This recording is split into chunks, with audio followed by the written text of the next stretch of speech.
When we were at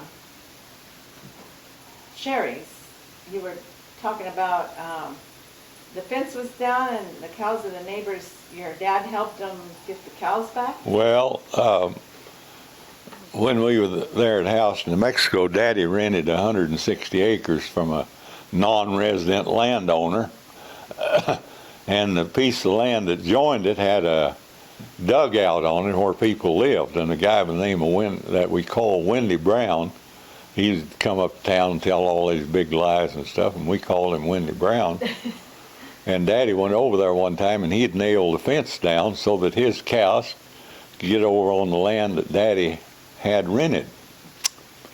And so Daddy rode up the dugout, and this Wendy Brown told him, "Why don't you get off your horse, do something about it?" And he took out one of these knives with about a 6-inch blade in it, and his grown son came to the door of the dugout with a hammer in his hand, and Daddy wasn't mad enough that he didn't have his senses, so he came home and got his 6-shooter and rode back. It was nearly 3 miles over there to this piece of property, and he rode about halfway back over there, and he got thinking, "I'll kill that no good so-and-so, and it won't do him any good, and it'll get me in a lot of trouble."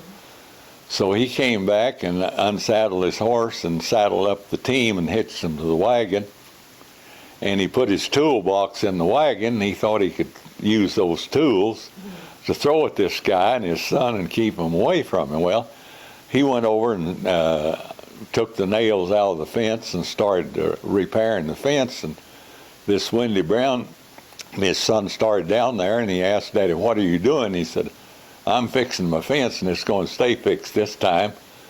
And I asked Daddy one time why he didn't jump up in the wagon. And he said, "The guy was so close to me that I couldn't turn my back on him."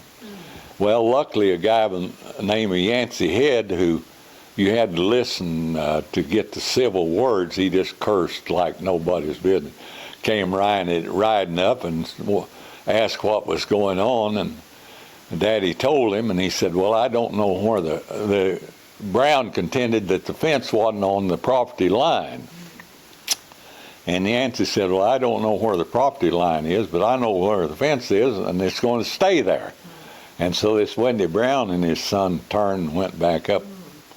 And one of my friends, Cannon, Ms. Cannon, and her husband were getting divorced, and they were fighting over the kids.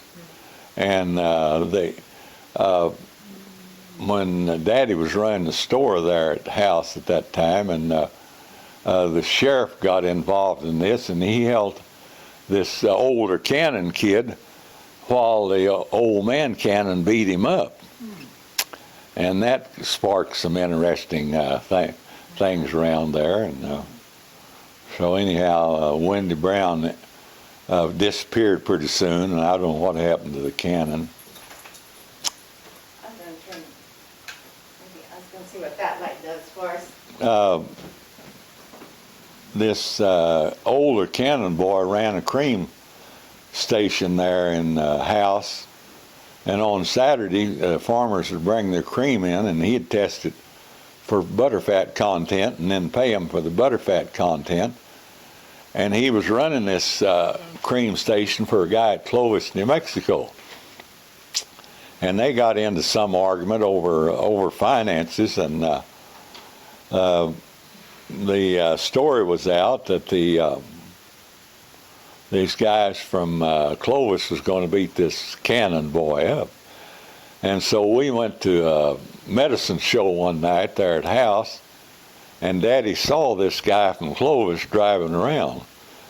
So he didn't go into the medicine show, and boy, I can remember seeing him whenever we came out of the medicine show. He was sitting on the fender of that old Chevrolet pickup we had, and he had the crank laying on the fender beside him. Man, I think it's a good thing. He thought he and that crank would even it up, and it's a good thing that they didn't get into it. And when we were there in New Mexico, we had this little saddle horse that I rode, and then we had 4 work horses, and Daddy had used the 4 work horses on the lister to plow the field up, and then whenever the crop was growing, well, they divided it into 2 teams, and he worked one and Charles worked the other sled, and they had this thing that went down the road like this and had the knives that ran out in the middle and cut the weeds like that. And when I wanted to go to town and ride the saddle horse, I'd throw out a bundle of feed, and this old horse that we call Star that had a white spot in his forehead would be the first one that was there. And so I told Daddy I was scared of that old horse, that Star, and I said, why? And he said, well, he kicked me. Daddy said, well, that horse won't kick you. Mm-hmm. So the next time I wanted to go to town, I threw out one bundle of feed, and naturally that old Star horse was the first one there. And I ran up and grabbed him by the tail and started kicking him. And you know, I found out my dad was a liar. Oh, yeah? But anyhow, Daddy was plowing with these 4 horses over on this property where Brown nailed the fence down.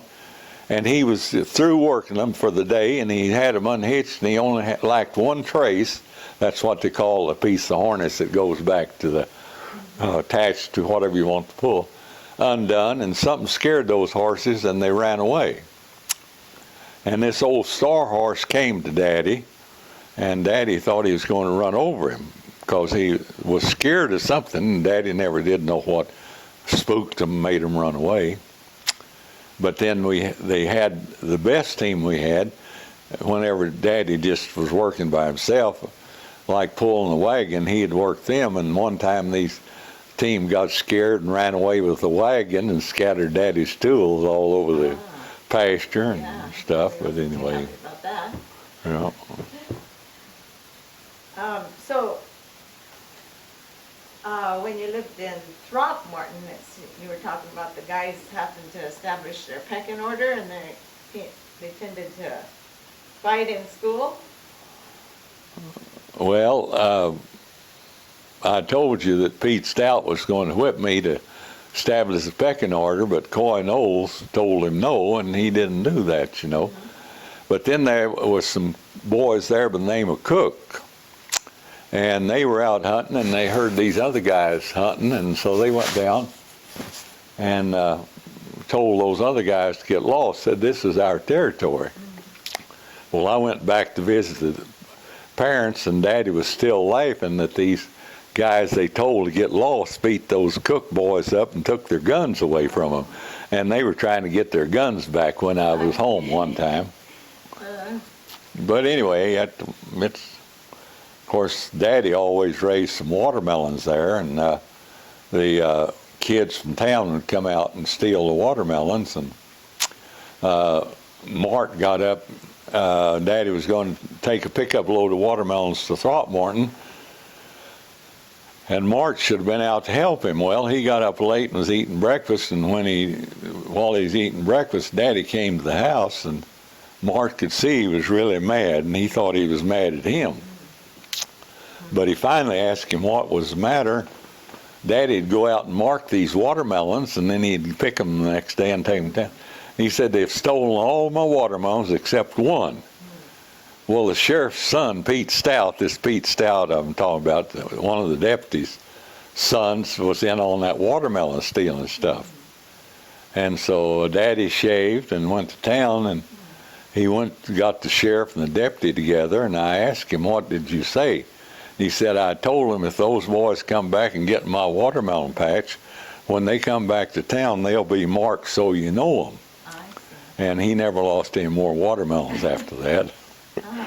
And of course, one afternoon, Daddy and William Berry, this cousin on my Uncle Monroe's son, who was in the Marines, who was on Midway Island when the Japanese tried to take it, and they had that big battle. They saw these 2 guys getting the watermelon patch, and so Daddy went out and started hollering at them, and they just didn't respond. This gal was standing at the highway watching Daddy, and William Berry decided that Daddy was going to get there in time to catch those 2 guys. So he ran down through the corn and to help Daddy, and this gal is watching, saw William Berry coming, and so she started hollering at him. And when I was home, the side of the road was sandy, and there was some ruts in that sand about that deep where those people took off. Oh, yeah. And Daddy said he thought William Berry was going to get there in time to step up on the fender before they could get away, and so he started hustling on down, but they finally got traction to get away before William Berry got there. So he survived the Midway situation? Yep. They trained those Marines that if anybody put their hands on you, that you tried to kill them, because they figured they were trying to kill you. And so Aunt Alma called William Berry one time to come to breakfast, and he didn't respond, and so she went in and put her hand on him. And he recognized who she was before he got a hold of her. But from then on, she stood at the bedroom door and called William Berry by name. Yeah. And William Berry was deputy sheriff there at Throckmorton for a long time, because a guy named Garland Shaw was elected sheriff, and he was in the Marine Corps, and so he got William Berry to help him be deputy sheriff. And that caused some friction in the family, because some drunk came up from not Cisco, Breckenridge, and was sweeping Main Street, and he was pretty inebriated, and Daddy called him and told him to come get him, and they didn't do it. They said, oh, he'll go home pretty soon. And he drove through the bay of the filling station that Daddy was running, and Daddy was prepared for him if he came back, because he had the big hammer that he used on tires. He was going to throw it through the windshield of that guy's car, but he didn't come back. So Daddy and William Berry didn't speak to each other for quite some time after that. But so you're getting a preview of the Halbert family. That's what the deal is. You told something about your mom having a premonition that something was wrong sometimes, so she went to the neighbors, and I can't remember what the story was about, but and about the tires on the car. I don't know if you... Well, I don't know anything. I don't remember anything about that. I do. Whenever we moved from New Mexico back to Texas, this guy hauled all of our furniture back that 300 miles. I think it cost us $15. And Mother and Daddy, I went back the last day of 41, and they came the first day of 42, and they blew out 2 tires before they got to Clovis, which was only 50 miles away. So Daddy had to borrow a spare to get to Clovis, and he looked all over Clovis for some tires, but the government had frozen the tires. And he finally paid a pretty good price for an old reject, an old tire that he could get the neighbor's Sparrow. And they were just going to come as far towards Texas as they could until the tires gave out on them. But as he left Clovis, New Mexico, he went by the junkyard, and he went in there, and the guy had 2 brand new tires that the government he hadn't reported to the government. And so Daddy bought those. And so I was uptown one day, and the guy named Ballinger, who ran a junkyard and the blacksmith shop and stuff in Throckmorton, had some reject tires. They'd get a little bubble in the tire or something, they call it a reject. So I gave $15 for that reject tire. I came home, and Daddy saw it and said, "You're not buying tires from my pickup." And I said, "Well, what are you complaining about? It didn't cost you nothing." He said, "Yeah, it did." Said, "Nobody buys tires from my pickup." But he said, "It won't last a month." Well, when I was home from college, a couple of years later, we were going to Throckmorton, and the highway ran through our place there. And I got out to open the gate, and when Daddy drove through, I looked there, and there was that tire still on the pickup. Yeah. So I gave him a hard time about that tire only lasting a month. I had one more note down. It was about basketball couldn't guard JL's name? I don't remember that story. Oh, well, when I was a junior, we went out to Colorado, Greeley, Colorado, to play them basketball game, and we rode the train out there. We only flew one time, and that was when after they all called us to play in the pre-Sugar Bowl Classic in New Orleans, but anyway, on the train going out to Colorado, Parks was going around giving Blake Williams and A.L. Bennett a hard time. Said, you know, the last 3 games I've taken their star player and he hadn't scored a point. And you guys score a few points and you get your name in the paper. And he just went on and on and on about that. And so we got out there at Colorado, and the referees were playing for Colorado. And so we had a 2-point lead with just a few seconds left, and A.L. tied the ball up with Parks' man, and then he was jumping the ball with him, and when he did, well, Parks took A.L.'s man, and the ball was tipped to A.L.'s man that Parks was guarding. And so this guy looked around to his left to shoot right, and there all he could see was Parks.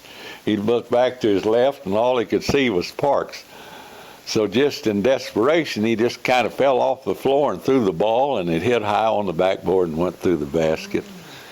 So we finally beat him in the overtime, but on the way home, A.L. said, "Damn you, Parks, you've been telling me what a great defensive man you are, and you couldn't cover my man for 6 seconds." Yeah.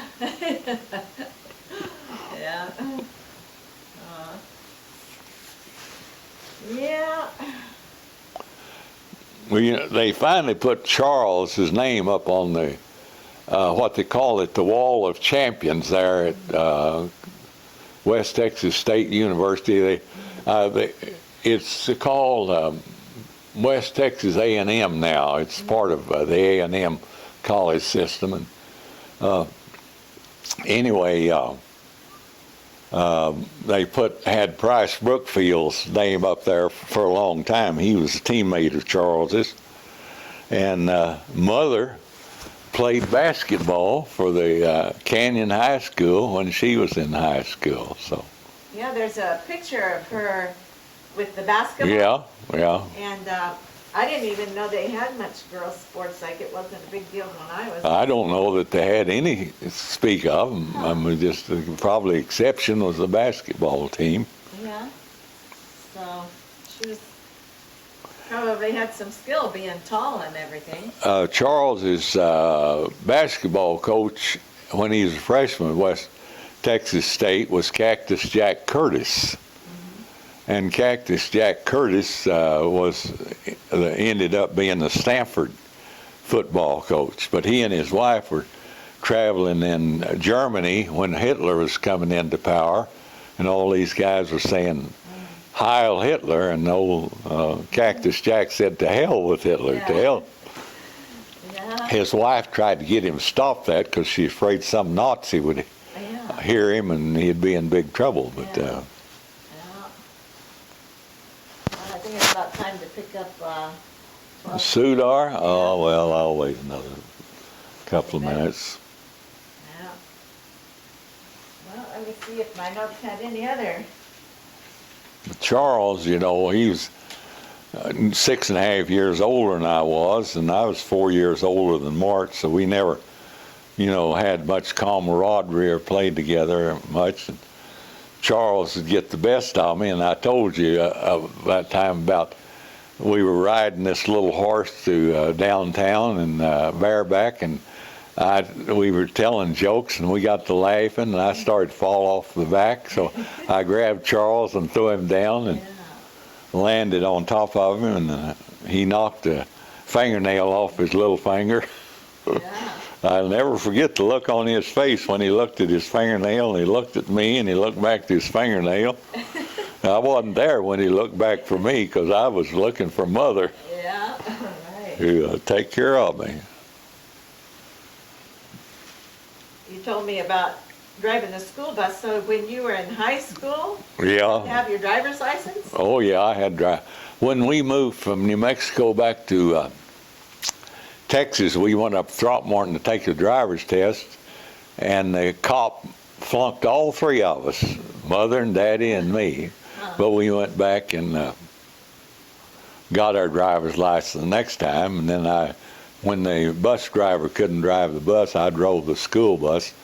But when I was 12 or 13 years old, I was driving A.E. Walker's brand new Ford pickup and plowing his wheat land and sowing his wheat and stuff. And one time I went under a sagging telephone line and turned the barrel of gas over in the back of the pickup with seed wheat, and boy, I got out and straightened it up, sowed that wheat. I don't know whether it came up or not. I imagine it did, because I don't think that wheat would have absorbed enough gas to run the endosperm and gymnosperm, or whatever you call it. Then A.E. Walker ran the filling station there and house, and I'd go visit them, and they had Karo syrup. And we didn't have Karo syrup at our house, and so I'd load up on that Karo syrup, and that night I would wake up with the hives, man, just be broken out all over, and Mother'd have to put me in the bathtub. And, well, but it's that Karo syrup that I ate at A.E. Walker's. Your pancakes or something? Oh, well, they just had syrup on the table to eat, so you could eat the bread or anything you wanted to. Pretty good stuff, so. What'd you have at your house, honey? Well, Jam? beans and stuff mostly. Did you get sugar so your mom would make? Oh yeah, we had money to buy sugar and margarine, but we were really frugal on what we spent our money for. Daddy had some 2-year-old steers there in Texas, and he thought they were too cheap. So he kept them till they were 3-year-olds and fed them all winter. And they brought less as 3-year-olds than they did as 2-year-olds. So he felt like he had to move. So he knew this guy by the name of House that had been there in Texas, that this place in New Mexico was named after. So we moved to House, New Mexico. Well, the servicemen got a pension, $600 pension for being in World War I. And Daddy lost his pension there in New Mexico. It took his pension and everything to pay expenses, and he really wasn't too happy there in New Mexico. Well, the pension he got, was that $600 a year? No, just a one-time bonus of $600. Oh, I see. Yeah. Well, I appreciate you coming up, and when after Thanksgiving stuff, well, you can get in touch with Tom and them and see what we need to do. Okay, well, In the meantime, I got to go to Oklahoma, and I'd like to get a well drilled on that land in Chandler and get started getting rent from that. And one of the wells, gas wells out there on Faye's place, was a little bit of mix-up on who owned the mineral rights, so I haven't gotten any royalty from that. I need to get that straightened out, because David told me that the best he could determine from his checks and stuff, they had paid them, the boys, a little over $20,000 a piece for the gas that well had produced. Well, let's see.